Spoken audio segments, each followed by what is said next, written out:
what I'd like to do is share a couple of stories with you to tell a little bit about myself, and then I'd get into them. Number one of the people who's actually gone ahead and shaped my life was my grandfather, Decocq. All of my grandparents were immigrants, but my grandfather's an immigrant from Belgium, and he worked for many, many years for Studebaker up in South Bend, Indiana. But when Studebaker went out of business, there was no pension, so he was simply laid off. Now the government came to him and offered him $27 a week in welfare. He said no thank you, and instead he went and worked at the Morris Country Club at Notre Dame, washing dishes for $24 a week. Now, government still came back and offered him the extra $3 difference, and he said to them, I did not move to America to live off the government. I moved here to raise a family and live the American dream. These are principles that I hold very dear to my heart.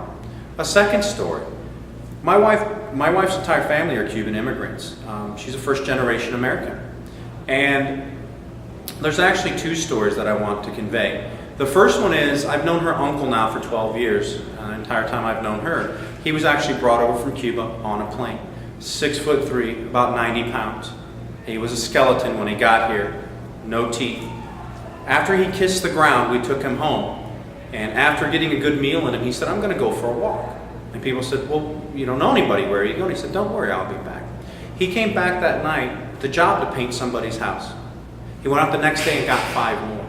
And now he lives in Tampa with his wife and his daughter, who's moved here, who are all American citizens, who is now married and have their own children. And they run a daycare center.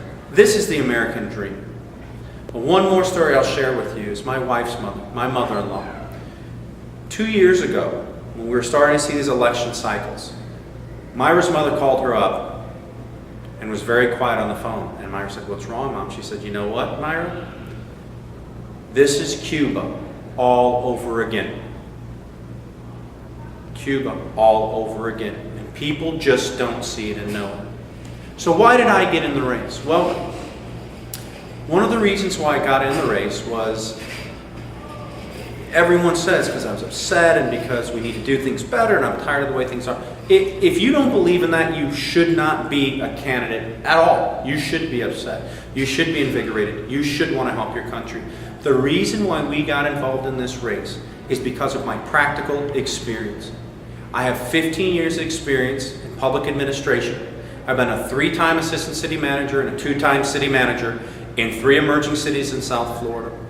And each year, we were able to hold the tax rate the same or lower them while bolstering reserves and expanding services. It can be done. It absolutely can be done.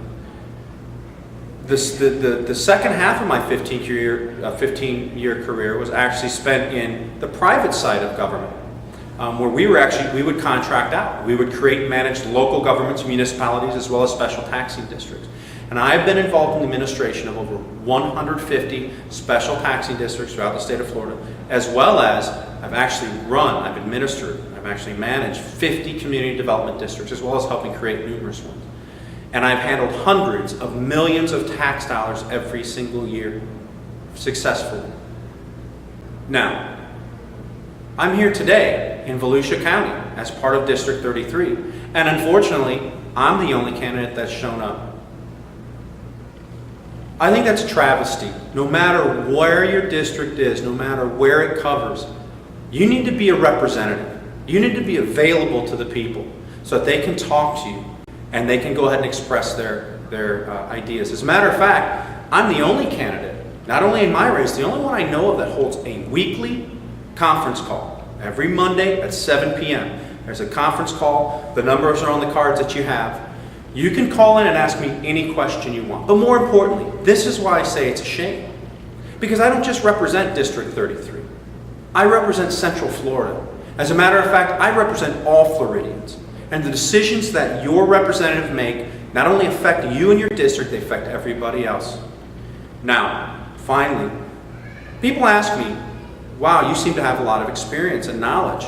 Why don't you run for a higher seat? Why aren't you running for U.S. Senate or Congress? And what I say is Florida first. Florida first. Central Florida is still the #1 tourist destination in the world. And we need to keep that, as well as bolster a lot of our other industries. But From 2003 to 2006, Florida went from the #3 economy in the U.S. to the #47th. We cannot afford to go the way of California, and if Florida goes bankrupt, it's going to majorly cripple the United States. There just is no more time for on-the-job training. A lot of people will say, who are running for office this year, they'll be asked a question, they'll say, well, I don't know, but I'm willing to learn. I'm sorry, I do not accept the fact of people getting elected and learning on the taxpayers' dollars anymore. We need to elect good people, qualified people, experienced people today. August 24th, not November 2nd, August 24th in the primaries, we have to elect people who can get the job done, who have a proven track record, and who actually have practical experience. So with that, I want to thank you once again, James Decocq, for State House District 33, and I'd like to answer any questions that you have.